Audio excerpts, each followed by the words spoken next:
This adventurous story begins by depicting the 19th century, a time when people were not very developed.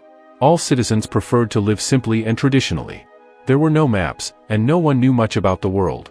Science had not advanced significantly, and the people heavily believed in superstitions.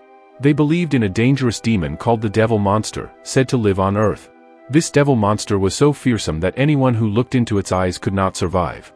Because of this, the villagers never ventured outside at night. One scene introduces many women from a village by the sea, creating flower bouquets with candles and releasing them into the water. They believed that whoever found their flower bouquet would become their future husband. Among these women was a lady named Nesta, whose flower bouquet had never been found, indicating she was still searching for her partner. Suddenly, as Nesta stood by the sea, she saw a dead body, the princess of a neighboring village. But surprisingly, the princess was still breathing, meaning she was not dead yet. Shocked by the sight, Nesta began to drown, as she didn't know how to swim and thought she would die too. But suddenly, an unusual creature, a hybrid of animal and human, grabbed her and brought her to the surface. The creature was terrifying, covered in horns, and Nesta had never seen anything like it. The princess, slightly conscious, witnessed everything but was too weak to fully understand what she saw. No one knew who or what this horned creature was. The next day, the king of the neighboring village found his daughter on the shore, still breathing, and was overjoyed. He took her back for treatment. However, the princess revealed that she didn't have much time left. Her final wish was for a priest at the church to pray over her body for 3 days after her death, hoping that this would reveal the truth about the horned creature. But the priest had to continuously pray for 3 days as instructed by the princess, who then took her last breath. The king, devastated by his daughter's death, was determined to fulfill her final wish. He placed her body in a nearby church and summoned a priest, explaining that he must pray non-stop for 3 days. The king promised him 1,000 gold coins for the task, but also warned that if he failed to continue praying for the full duration, he would be executed. The priest found himself trapped, with no choice but to accept. Without delay, the priest entered the church and began his prayers beside the princess's body. However, within just a few hours, strange occurrences began. A powerful wind seemed to sweep through the church, extinguishing all the candles, as if a storm was about to break. Realizing this was likely the work of a dark spirit, the priest quickly drew a protection circle around himself, knowing that no evil spirit could enter it. But his luck was running thin. Suddenly, the terrifying spirit of the princess appeared in the church, looking horrifying and vengeful. She attacked the priest, killing him instantly. Meanwhile, we see a man named Jonathan from the same village, enjoying time with a woman. Her father, having learned about their relationship, confronted Jonathan and demanded that he marry his daughter. Jonathan stood up and agreed, promising to marry her, but shortly after, he seized the opportunity to escape. He quickly fled, with several men from the village chasing after him, but Jonathan was cunning and managed to slip away in a horse-drawn carriage. Jonathan had a dream of creating a map of the entire Earth, an ambitious map that would represent the entire world. He had already created a highly accurate map of his village, which was well regarded. To help in his quest, Jonathan wrote letters to his friends, hoping they would contribute to his project. Meanwhile, we return to the grieving king, who has now lost his daughter. The king had entrusted 1,000 gold coins to one of his trusted priests, instructing him to deliver them to the priest who was praying over his daughter at the church. However, this black priest was known for his cunning ways and was adept at deceiving people for his own gain. He made his way to the church, ready to deliver the coins.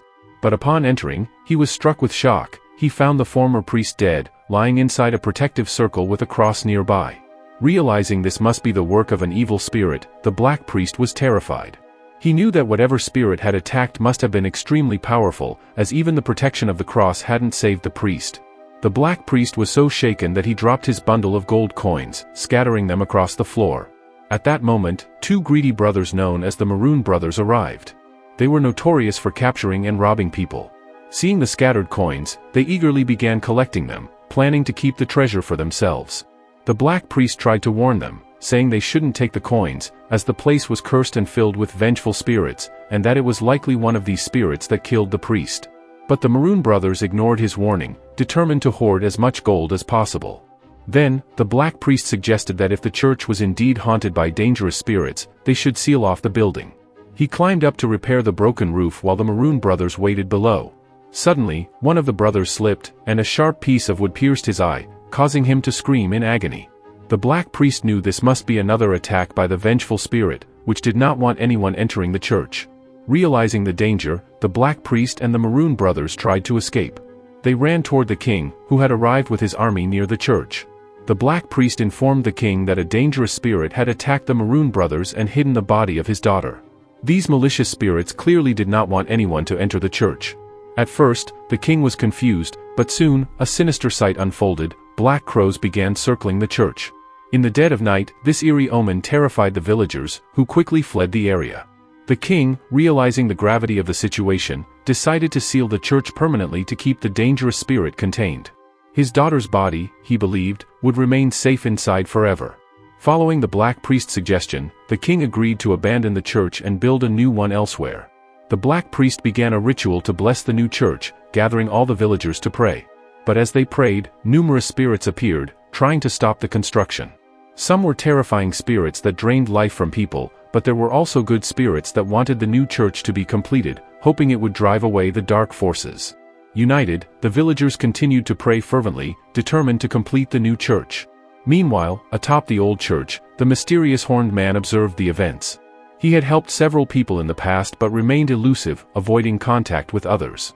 Years passed, and Jonathan, who was traveling the world to create a comprehensive map, eventually arrived in the town with his companions.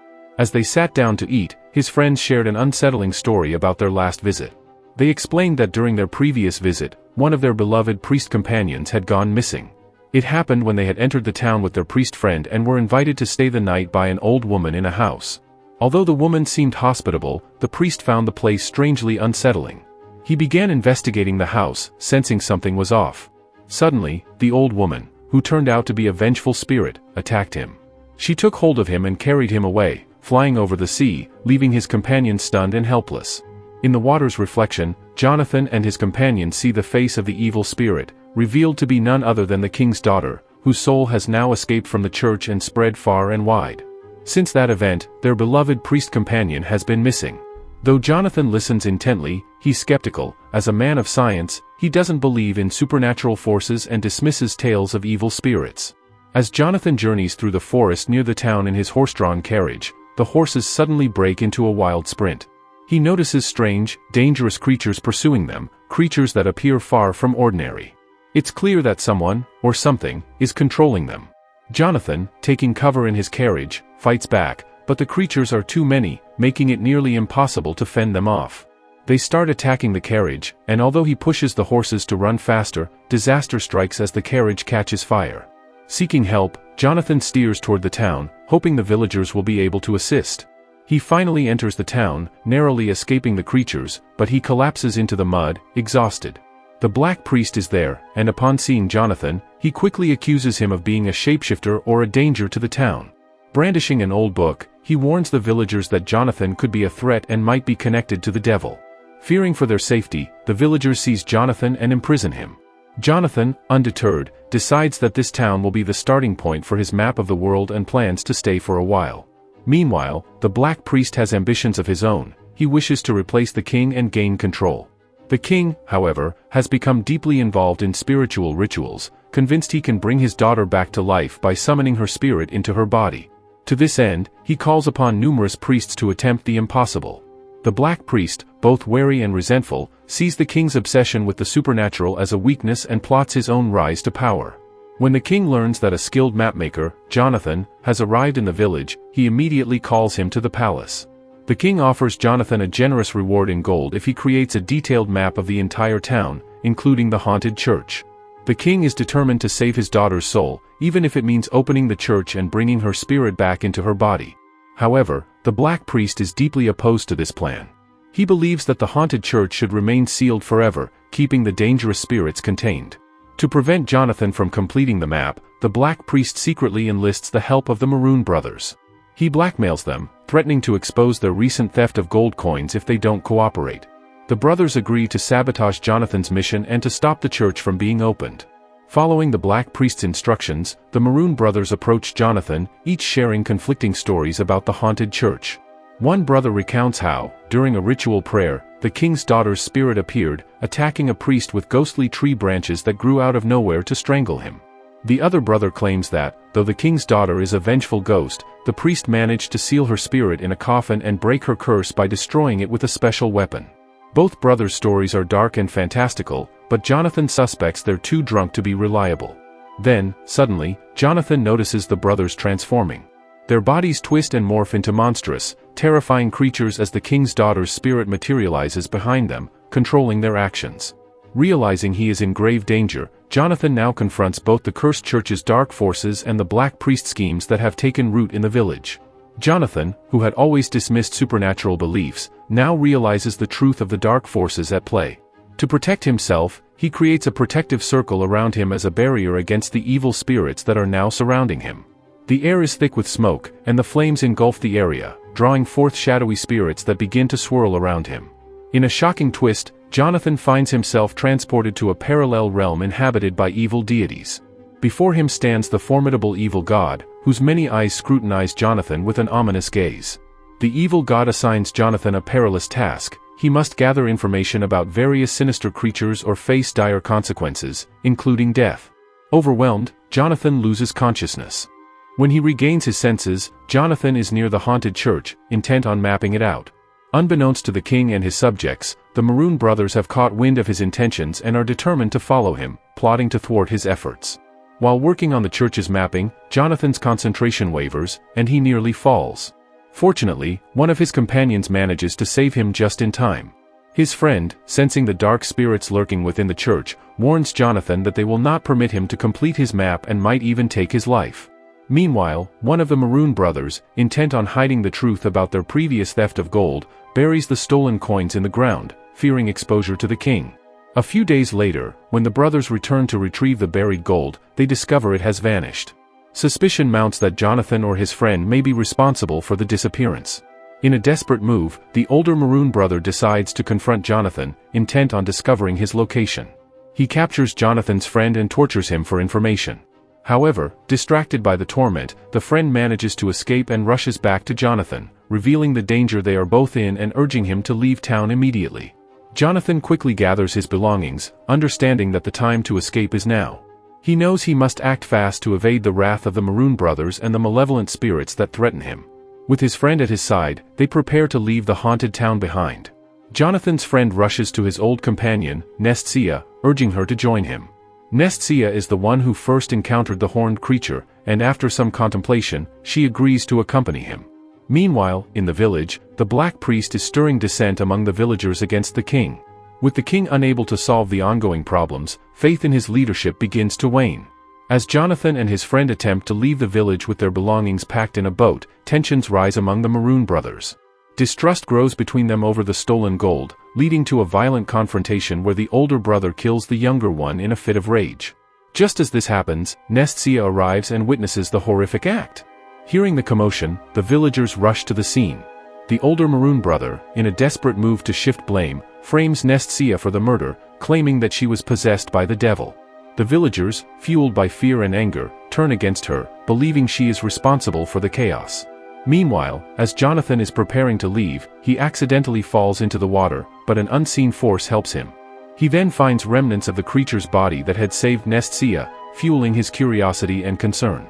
Jonathan realizes he must confront the king directly. When he reaches the royal chambers, he asserts, "I know you didn't just summon me to create a map, you want me to find and kill the one responsible for your daughter's death." The king, desperate and pleading, confirms Jonathan's suspicions, acknowledging that he must do whatever it takes to find his daughter's killer. As chaos erupts in the village, the villagers, driven by the black priest's manipulation, turn against Nestia and attempt to execute her. The king intervenes, trying to reason with the crowd and protect her, but the black priest's influence is too strong. In the melee, Jonathan finds himself captured, now viewed as a criminal by the villagers who no longer trust their king or anyone associated with him. Faced with the escalating tension, Jonathan, Nestia, and the king must navigate this web of deception and fear, with the threat of the Maroon brothers and the dark forces looming over them. Their fates are intertwined, and together they must confront the evil that threatens to consume their town. They lock him inside a cave, where Nestia is also present. After talking to her, Jonathan learns that Nestia knows about the creature with many horns on its body. She has met this creature several times before. However, Jonathan wants to escape by any means necessary, so he takes out his map to gather information. Jonathan's friend, who has been watching the black priest, overhears that the Black Priest wants to kill the king and take his place, and the older Maroon brother plans to seize power as well. Jonathan's friend immediately goes to rescue him and helps him escape from the cave. Jonathan must find the horned creature to save Nestja's life. Meanwhile, the priest comes with all the villagers to kill Nestja, but he has to prove that Nestja is possessed by a demonic spirit. Therefore, the Black Priest ties Nestja to a boat and declares that if the boat sinks, it will mean that a demonic spirit is inside her body. The Black Priest's followers deliberately poke holes in the boat so that it will sink, ensuring that the villagers will believe Nestja is a cursed spirit. Jonathan and his friend want to reach Nestja to help her, but they might be too late. Suddenly, a large creature with many horns appears from behind a huge tree on the other side of the river. The villagers, believing it to be a monster, charge at it to kill it, as this dangerous beast is the source of their troubles caused by the evil god. Jonathan heads straight into the church where the king's daughter's body is kept. When he enters the church, he sees that the king's daughter's body is still as it was, meaning that all the rumors being spread are completely false. Suddenly, an unknown man appears who tries to steal Jonathan's map, but Jonathan stops him by attacking his leg. This man is none other than the old priest who had come to pray here many years ago. When Nathan asks him, the priest reveals everything that happened when he came here years ago. I had fallen deeply in love with the king's daughter. When the village girls were floating candles in buckets, I deliberately took the candle of the king's daughter in my hand, confirming that she would marry me. However, the king's daughter was very wealthy, and the priest was quite poor. He wanted to win the princess's heart by any means, but out of shame, he wore a very strange costume he had made, which was none other than the costume of the horned creature. This meant that the creature was actually the priest himself, pretending to be a dangerous being so that the princess wouldn't recognize him and would spend time with him. But one day, someone unknown wore the same costume and killed the princess. The priest was unaware of this. Suddenly, the Black Priest attacked Jonathan from behind, knocking him unconscious. When Jonathan regained consciousness, the Black Priest revealed that it was he who had killed the king's daughter while wearing the priest's costume. This act weakened the king further, allowing the Black Priest to seize power. Now that Jonathan had discovered the truth, the Black Priest wanted to kill him too. The priest told Jonathan that he was going to die, so he should say his last prayer. The villagers had realized that there was no such dangerous horned creature, it was just a costume. Thus, they turned against the Black Priest and advanced towards him to kill him. The Black Priest, taking out his weapon, was about to take Jonathan's life when suddenly a cross from the heavens fell, instantly killing the Black Priest. This miraculous event happened before everyone's eyes, and they regarded it as a miracle. Nestja, who was continuously sinking in the river, was suddenly rescued and brought safely back to the surface. All the villagers realized that the king was right and the Black Priest was wrong. The older brother among the Maroon brothers was trying to escape the village to save his life. But the Maroon brother's horse immediately kicked him hard, killing him on the spot. After Nestja was safely rescued, the priest became quite close to her. Nestja then joined Jonathan's companion, with whom she was in love. The king took his deceased daughter from the church and performed her ritual, giving her a grand funeral. Once everything returned to normal, Jonathan set out to create a very detailed map of this entire world, and this is where our story ends.